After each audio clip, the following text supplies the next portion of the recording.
Hello students, today I am going to explain about the new topic, that is ether. And ether is the topic of second chapter of the organic chemistry of 12th class, that is alcohol, phenol or ether. Now we are going to explain about the ether. What is ether? Ether is this is the functional group of ether, and whenever two R group are attached with left or right side to the oxygen, this is called ether. What will be the nomenclature of this?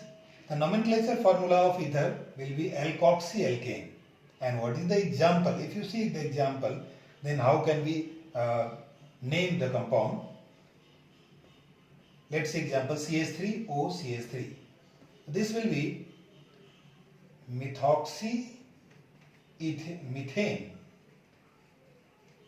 Why this is methoxymethane? The formula is alkoxyalkane. तो alkoxy should be smaller carbon chain. तो जो छोटा वाला होगा वो उसमें oxy लगेगा.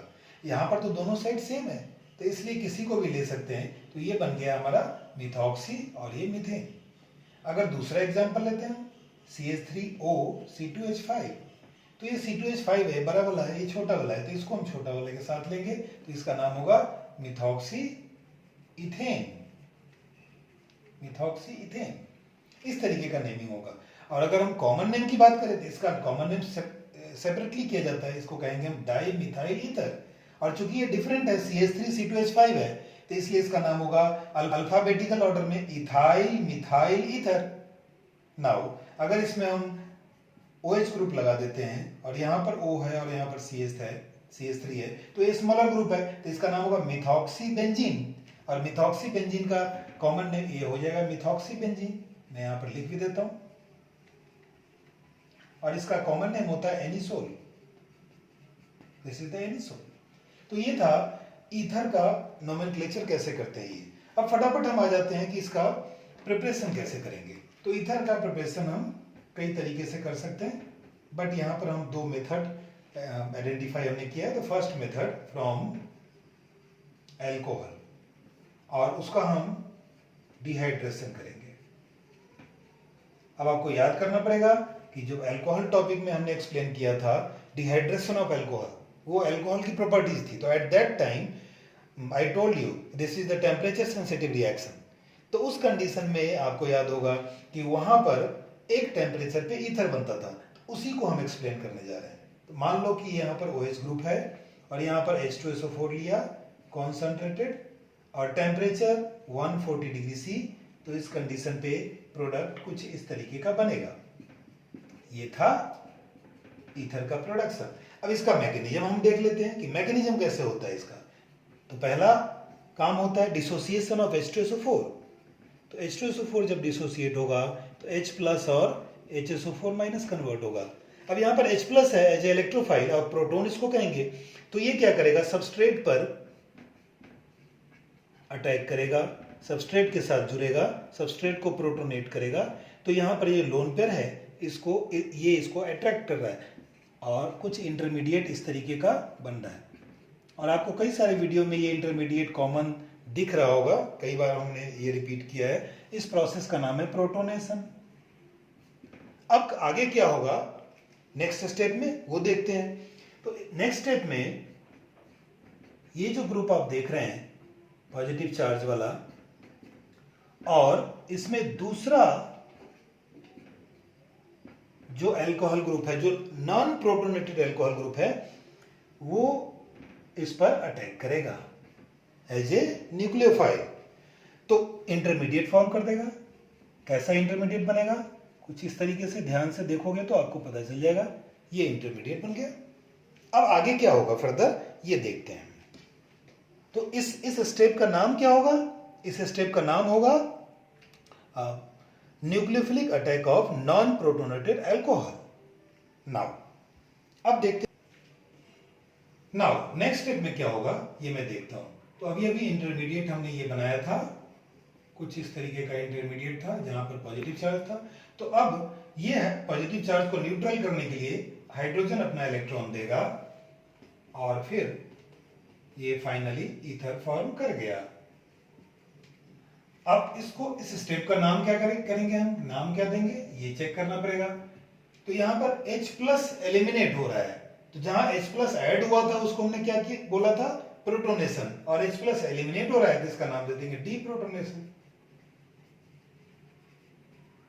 तो इस तरीके से ईथर का फॉर्मेशन होता है। नेक्स्ट मेथड क्या है ईथर के formation, that is Williamson's ether synthesis.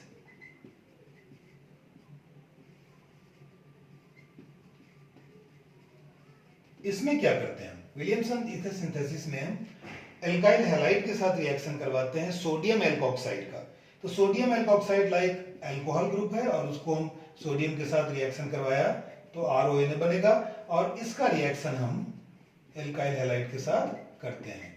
अब यहां पर थोड़ा हम मेमोराइज करवाने की कोशिश कर रहे हैं। याद करो एल्काइल हैलाइड का न्यूक्लियोफिलिक सब्स्टिट्यूशन रिएक्शन, तो वहां पर ये रिएक्शन हमने करा था, क्योंकि यहां पर RONA जब टूटता है तो RO minus plus Na plus देता है। अब RO minus is a nucleophile for alkyl halide, तो इस वजह से यहाँ न्यूक्लियोफिलिक सब्स्टिट्यूशन रिएक्शन होगा, मैकेनिज्म उसी तरीके का होगा। तो RONA को सब्स्टिट्यूट कर दिया और NaX बाई प्रोडक्ट बन गया, यहाँ ईथर बन गया। अगर हम इसको डिस्टिंग्विश करने के लिए R पर डैश लगा दे तो यहाँ पर R पर डैश होगा।